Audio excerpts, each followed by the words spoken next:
Ensangi zino Munnayuganda okufuna amanda gafumbisa kaba katuubagiro nga zina n'ow'enkufu olw'ensonga nti gye buvuddeko Pulezidenti Museveni yayisa ekiragiro ekikugira abantu okutunda amanda era ng'ebitundu ebisinga mmotoka zikwatibwa singa ziba zitisse amanda nga n'abamu ku bagasuubula baabijjamu ddenta. Abantu mu bitundu eby'emukono abasuubula kw'ossa n'okukozesa amanda bavuddeyo ne balaga obulumi bwe balimu olw'ebbeeyi yaago erinnya buli lukya oluvannyuma lw'omukulembeze w'eggwanga lino okuyisa ekiragiro n'aweera amanda okugookya. Patrick Nsumba amanyiddwa ennyo ng'afaayo ng'ono omulimu gwe gwa kutunda manda era ng'agumazeemu emyaka 9 agamba nti embeera mwe bakolera mbi nnyo ng'amanda ge yali asaasaanyako obukadde 3 kati agasaasaanyizaako kumpi obukadde 10 olw'emisoso emingi ssaako n'ababatulugunya mu makubo gye bayita. Kusoomoozebwa kutusanga mu kkubo buli muntu kaabe wa bulijjo baamuwa kulya mpuya bulungi naye kenyini nenvaawo nengenda kubona enkuba emmoloka y'amanda omukono so ogijjako obukadde obuwera 4 okitegeera bulungi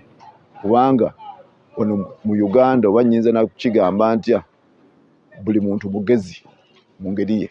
Mu kiseera kino Nsumba agamba nti amanda bagajja mu ggwanga erya Democratic Republic of Congo ng'ekitundu ky'ensawo bakitunda wakati w'emitwalo 89 ate nga gatandikirwako kati ga 2,000 wabula ng'agamba nti ekitundu ky'ensawo kyakutuuka ne ku mitwalo 15. Amanda ge tutunda ssaawa eno tugajja mu ggwanga lya Congo era ensawo eri wakati w'emitwalo 9 n'emitwalo 8.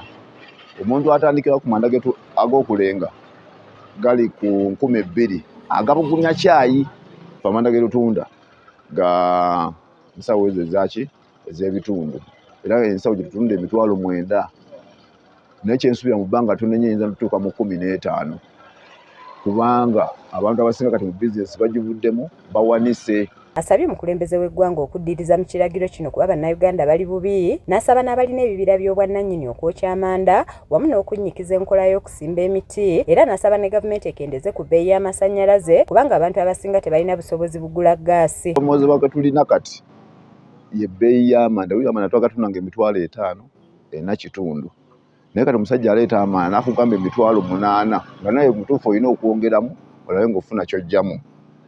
Embeera gye tulimu mbi buli muntu alina kugumya munne wabula kye nandisabye omukulembeze w'eggwanga n'atukwatibwa ekisaffe ng'abantu ba wansi n'atujja mpuwa tetusobola kukozesa gaasi ate ye yaleeta ekiragiro n'akisuulawo busuuzi ffe twetaase.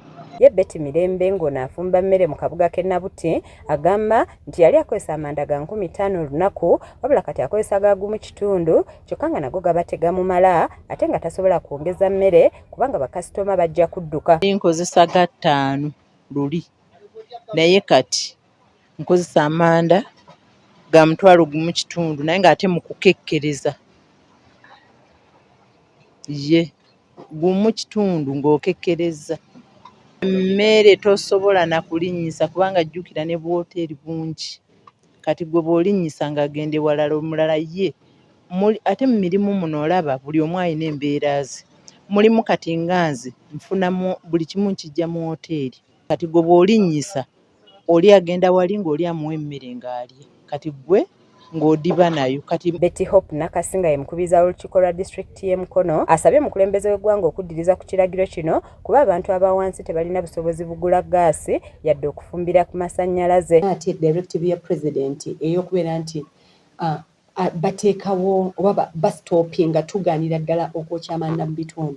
President ya reconsideringa tumusaba reconsideringa directive eyo kuba twebe directives ennyingi ezitakoze naddala ffena mu local governments nga eya taxi eya utoda tekola tekola kati neno tulaba nga eya March asitwanya obutonde bw'ensi directive y'okutema emiti ey'okwokya ebibira tulaba nga tegenda kukola. Lwaki abantu baffe tukyali level tukyalina abantu baffe naffe kennyini abakulembeze tukyafumba ku nku tukyafumba ku manda tetulina capacity eraisinga oba esobola kubeera nga tukozesa gaasi. Number 2 tetulina capacity y'amasannyalaze kubeera nti tugafumbirako.